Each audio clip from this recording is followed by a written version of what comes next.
Equilibrium is a state in which opposing forces or influences are balanced. So in physics, it is a condition where all forces acting on a system cancel each other out, resulting in no net motion. So the key points in this topic is the torque, the mechanical equilibrium, and the center of gravity. So torque describes the twisting and turning effect of a force. So we have two types of turning. So we have the counterclockwise and clockwise. So we denote the counterclockwise as positive and the clockwise as negative. So an object in mechanical equilibrium must satisfy the following conditions. So the net external force must be equal to 0 and the net external torque must also be 0. So an object is said to be in equilibrium if it moves through a space at a constant speed and rotate at a constant angular speed. So it means there is no translation or rotation.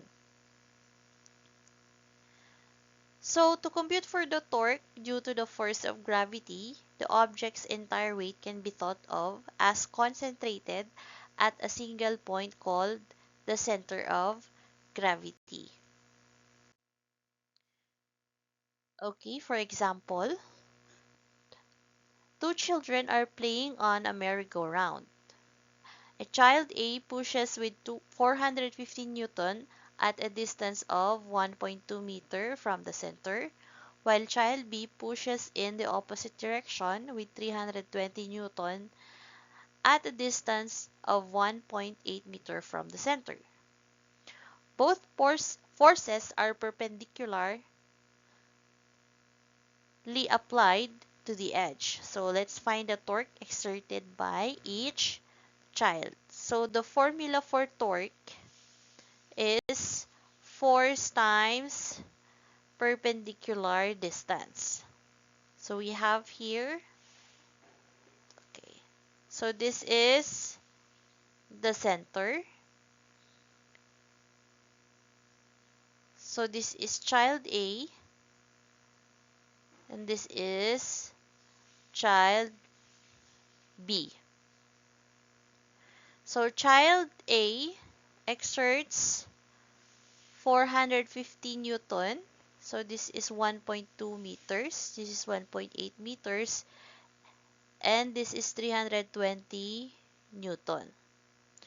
So solving for torque at A, this is, so from the center, it rotates clockwise. So we will denote it as negative torque. So negative 450 Newton times the perpendicular distance, which is 1.2 meters. So we have negative 540 Newton meters. For the torque in B, we have 320 Newton. So this is rotating counterclockwise, so it is positive.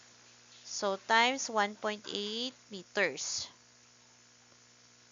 So we have here, the torque in B is 576 Newton meter, which is positive. Okay. So this is your answers for letter A. Now what is the net torque on the merry-go-round? So the net torque is equal to the torque of both children. So the net torque is negative 540 Newton meter plus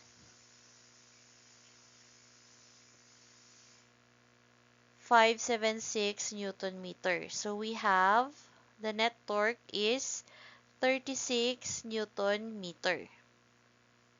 Since the net torque is positive, we can conclude that the merry-go-round is rotating counterclockwise. For the example in the center of gravity, so we can solve the center for gravity using our formula. So we have here the given location of different objects. So we have a formula for the center of gravity at point X, which is the mass times the coordinates. So we have to get the summation of the mass times their coordinates in the x axis and then divide it with the summation of the mass.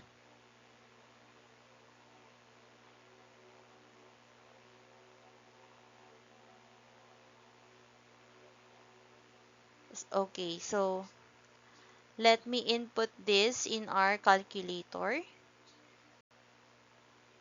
So in solving for objects like this, it's important to not be confused with the x and y parameters or the x and y coordinates. So if we are looking for the center of gravity along the x, so we must use the x coordinates. So for the y, center of gravity along the y-axis, so we have here, let's use the y coordinates also.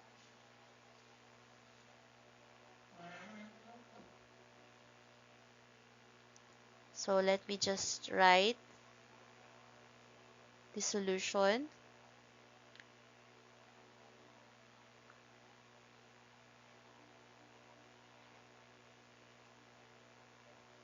Okay.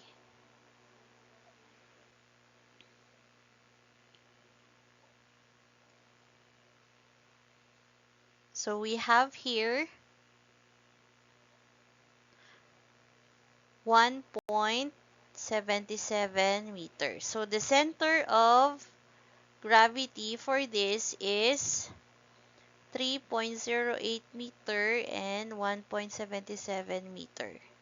So this will be our center of gravity for the three objects that are placed in a 2D or two-dimensional coordinate plane. So we can also solve for three-dimensional coordinate plane, but we will not discuss for this video. Thank you so much for watching. I hope you learned a lot.